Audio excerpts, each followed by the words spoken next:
Dalam video ini saya akan lanjutkan mengenai strategi branding, bagaimana mengoptimalkan brand Anda sehingga Anda bisa memenangkan kompetisi dan bahkan bisa mendapatkan satu perhatian awareness dari customer Anda. Ya. Nah, bagi Anda yang baru pertama kali nonton channel saya, Anda bisa nonton dulu, jangan lupa komen dan jangan lupa Anda subscribe dan share ke teman-teman Anda karena sharing is caring. Oke, so apakah Anda saat ini ya mungkin Anda melihat di jalan-jalan billboard dan sebagainya, mungkin juga di YouTube, ya kan?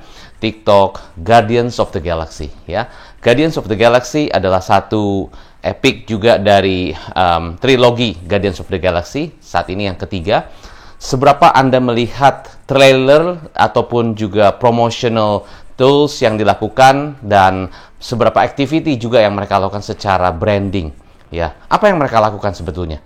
Sebetulnya filmnya sudah tayang, tapi jauh-jauh hari sebelum filmnya tayang, mereka melakukan berbagai macam trailer ataupun supaya banyak penonton atau orang-orang lebih aware tentang apa yang akan ditampilkan di movie Guardians of the Galaxy. Jadi, kalau saya lihat itu adalah sebuah strategi branding supaya Anda bisa lebih kenal, lebih aware tentang the trilogy of Guardians of the Galaxy. So, strategi berikutnya saya sebut adalah trailer. Ya. Nah, apa hubungannya dengan bisnis saya? Kalau saya punya bisnis, jual apapun, mau properti, mau jual furniture, jual mobil, apapun bisnis Anda, ya, retail, mungkin jual produk sehari-hari atau apapun bisnis Anda harus melakukan atau memiliki strategi trailer. Trailer itu apa sih? Trailer itu adalah sesimpel Anda memberikan satu cuplikan sneak preview dari topik Anda atau dari bisnis Anda. Sehingga orang melihat previewnya saja sudah tertarik. Orang melihat semacam ya sneak previewnya saja udah merupakan sesuatu yang membuat mereka ingin datang ke toko Anda, ingin beli produk Anda. Nah, itu adalah trailer. Yang saya lihat di TikTok, di YouTube, ya Instagram Reels, macam-macam, itu mereka cuma ya memberikan satu trailer singkat tentang bisnisnya. Pertanyaannya adalah, apakah Anda membuat trailer itu dengan optimal sedemikian sehingga begitu orang lihat trailernya aja sudah tertarik mau beli? Itu yang paling penting. Jadi sukses is not about what-nya. What-nya sih buat trailer. Tapi how membuat trailer yang lebih tepat, lebih optimal, dan pada saat orang nonton trailernya ingin beli produknya. Jadi ini membuat orang keinginannya lebih tinggi. Artinya di trailer itu sudah closing kan? Sudah membuat orang mau beli. Nanti saya pasti nonton nih. Saya pasti nonton. Begitu ada tanggalnya, silakan tunggu tanggal sekian gitu kan. Bahkan mereka ya industri film dia membuat bermacam-macam trailer ya, dari sudut pandang angle yang sini, angle yang situ, angle yang sini dan sebagainya. Sehingga begitu mereka nonton trailernya, Anda bisa melihat atau orang-orang melihat bahwa wah, trailer ini kayaknya cocok untuk buat saya dan saya ingin nonton film ini gitu kan. Nah, berikutnya adalah saya sebut channeling optimization. Ya. Channeling optimization kalau menurut saya adalah kita bisa melihat ya beberapa bisnis-bisnis mereka memasang iklan-iklan ya ataupun sedikit video di beberapa tempat-tempat yang mereka pikir itu adalah satu channel yang sangat efektif dan produktif untuk memberikan satu awareness ya. Kalau kita lihat di Jakarta atau kota-kota besar pastinya banyak videotron yang kita melihat kalau setiap di lampu merah ya, dan kita melihat banyak yang berhenti gitu kan, ada motor mobil, mereka melihat videotron, di situ ada iklan dari satu bisnis, ada satu advertising gitu ya, di situ ada iklan video berupa ya mungkin berupa cerita sedikit atau mungkin ya drama singkat dan sebagainya, misalnya seperti itu. Jadi iklan yang mereka tempatkan di beberapa tempat-tempat yang menurut mereka adalah channelnya optimize. Di airport beberapa videotron juga mereka pasang sehingga pada saat penumpang turun dari pesawat, mereka jalan menuju ke imigrasi, melihat beberapa iklan-iklan, melihat beberapa video-video tentang bisnis-bisnis mereka. Nah, menurut saya itu juga salah satu channel optimization yang efektif ya. Pertanyaannya balik lagi, coach, investasinya kan mahal. Balik lagi, betul. Mahal atau murah Anda bisa hitung. Sekali lagi, marketing itu bukan cost, tapi investasi. Kok begitu sih, Coach? Ya, karena sebetulnya bisa dihitung. Saya sudah jelaskan di penjelasan saya sebelumnya, ya kan? Anda mau invest berapapun untuk marketing, Anda akan untung.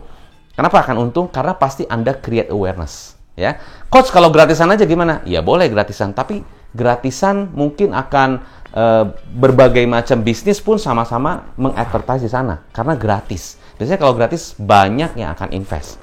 Tapi kalau sedikit Anda investasikan, misalnya mulai dari 10 juta, 20 juta, segala macam, ya kemungkinan besar pasti akan ada kompetisi. Tetapi semakin tinggi investasinya, kompetisinya akan semakin berkurang.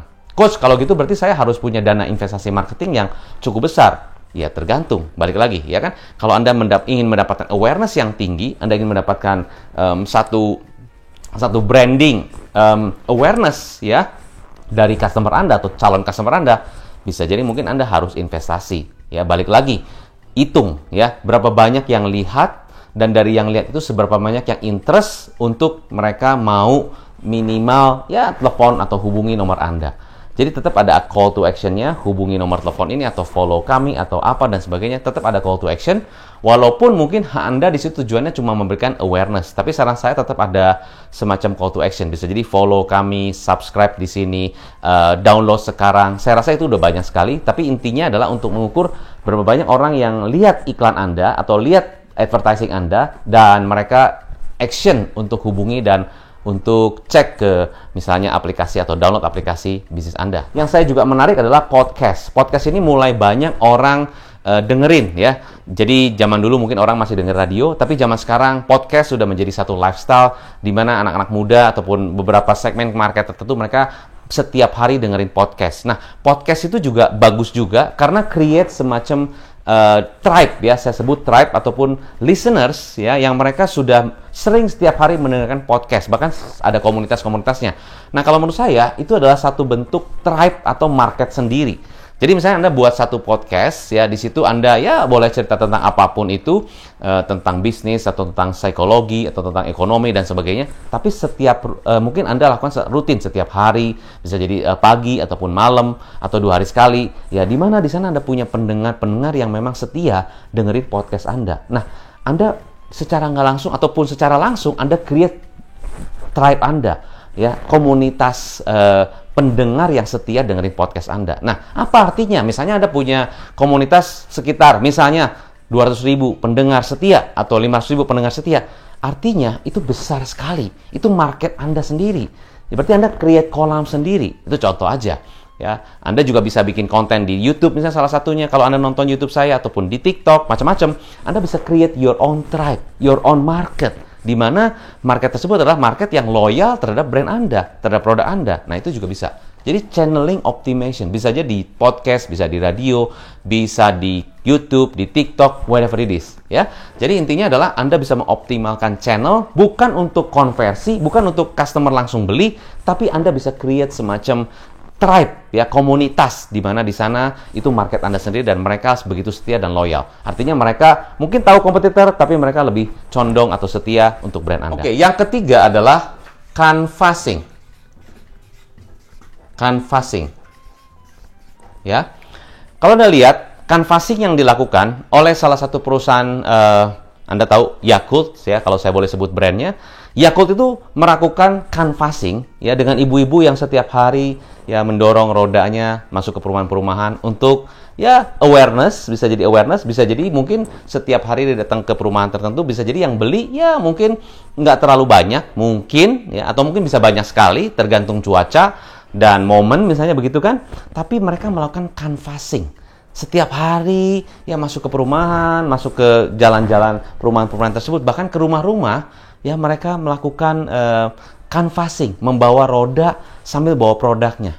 Menurut saya itu keren sekali ya. Satu hal yang orang lihat, wah itu sih kayaknya mana banyak yang beli ya kan, dan itu juga apakah efektif dan sebagainya. Ternyata itu efektif sekali. Coba kalau Anda lihat brand apa, brand minuman apa yang Anda lihat di perumahan Anda, yang bisa Anda lihat secara konsisten, mereka lakukan itu bahkan bertahun-tahun. Coba brand apa? Yakult. Saya boleh lihat itu adalah satu bisnis yang menurut saya secara konsistensi, secara komitmen mereka lakukan dengan benar, ya kan? dan efektif, canvassing, gitu kan? Nah, itu penting sekali. Ada beberapa perusahaan roti pun juga canvassing. Mereka melakukan, ya mungkin pakai motor, ada yang pakai sepeda, gitu kan? Bawa roti. Mungkin ya penjualannya nggak banyak bisa jadi, tapi mereka rutin dan konsisten melakukan canvassing. Dan menurut saya canvassing adalah salah satu strategi, bisa di conversion, juga bisa di marketing. Dan brandingnya, apalagi kalau mereka punya jingle, itu akan langsung kena di telinga customer Anda. Tahu bulat juga salah satunya. Ya, produknya tidak mahal, tapi langsung orang bisa ingat jinglenya. Tahu bulat, digoreng dadakan, kan gitu ya. Itu menurut saya adalah strategi yang cukup efektif. Dan kalau bisa Anda lakukan itu di bisnis Anda, tentu Anda harus belajar konteksnya. Kontennya, wah ini saya tahu bulat, saya bukan jualan tahu coach, saya jualan sepeda. Ya, konteksnya apa yang bisa Anda dapat gitu kan. Saya bukan jualan tahu nih coach, saya jualan spare part. Ya nggak ada hubungannya sih produknya. Cuma coba pikirkan konteksnya. Apa yang bisa Anda lakukan secara canvassing supaya branding Anda bisa lebih dikenal dan mungkin bisa jadi ada penjualan juga di situ. So, canvassing menurut saya adalah satu strategi branding yang sangat efektif. Nomor 4, yang menurut saya juga cukup efektif dan saya pernah lakukan di produk yang saya jalankan pada saat saya menjadi seorang pengusaha distributor, ya, yaitu adalah saya membagi-bagikan coklat gratis, ya, setiap hari di jam tertentu pada saat orang lagi sibuk pagi-pagi mengantarkan anak sekolah di jam sekitar jam 6:30 sampai jam 7:30 di lampu merah yang menurut saya adalah satu tempat di mana banyak orang yang di situ sambil mereka nunggu lampu merah kita bagikan coklat. Jadi bukan hanya channeling nomor 2, tapi saya lakukan juga publicity. Nah, jadi kenapa ini saya merahkan?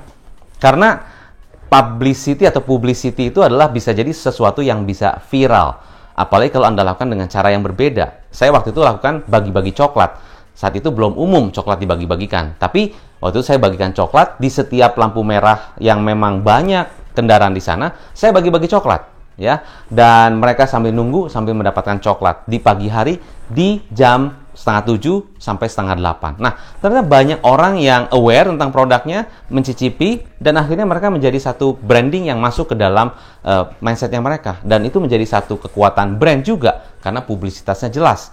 Ya, jadi publicity itu bisa jadi sesuatu yang bisa beda, bisa sesuatu yang different sekali. Bisa ada beberapa perusahaan yang pakai icon, pakai boneka, pakai semacam maskot gitu ya, itu terserah Anda.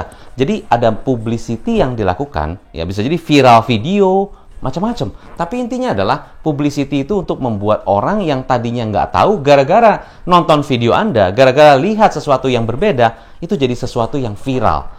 Nah, menurut saya itu sangat penting, apalagi kalau Anda ingin memenangkan produk Anda dari kompetitor. Ya, jadi Anda mesti memiliki satu strategi marketing yang berbeda. Jadi kalau kompetitor pikir ke A, Anda pikir ke B. Mereka pikir Zik, Anda pikir Zak, gitu ya. Jadi sesuatu yang berbeda, ya. Nah, bagaimana Anda bisa memiliki sesuatu yang berbeda, atau Anda bagaimana supaya memiliki satu strategi yang lain daripada yang lain? Pikir aja sesuatu yang bedanya apa. Jadi jangan pikir terlalu lurus. Agak sedikit belok boleh, lebih kreatif boleh. Coach, saya tuh orang yang kreatif. Coba pikirin, Anda bisa kreatif nggak? Coba baju Anda, misalnya setiap hari Anda pakai bajunya warna putih, hitam gitu kan. Coba sekali-kali pakai warna polka dot, pakai warnanya pink, pakai warnanya orange. Nah, kan sesuatu yang berbeda. Setelah Anda pakai baju, misalnya Anda setiap hari bajunya kalau nggak putih, hitam gitu kan. Jadi orang yang melihat Anda, kalau nggak putih, hitam. Satu hari, coba Anda pakai baju warna orange, polka dot, ungu. Tiba-tiba Anda jadi sorotan publik kan gitu ya. Nah, itu adalah publicity. Sesimpel is that, ya kan? Jadi publicity itu menurut saya bukan sesuatu yang harus seperti wah berbeda gimana, mahal, nggak usah, tapi sesuatu yang beda saja. Sesuatu yang mungkin kreatif sedikit, ya. Bukan sedikit sih, menurut saya harusnya banyak. Kenapa? Karena marketing, you need to be creative. The more creative you are, the better it is for your publicity. Oke, so semoga apa yang saya bisa bagikan di dalam strategi branding kali ini di bagian kedua bisa membuka wawasan Anda lagi supaya Anda bisa mengenalkan produk Anda dan bisnis Anda dan mendapatkan awareness lebih lagi dari customer Anda. Saya Hendra Hilman, semoga sukses, salam pengusaha.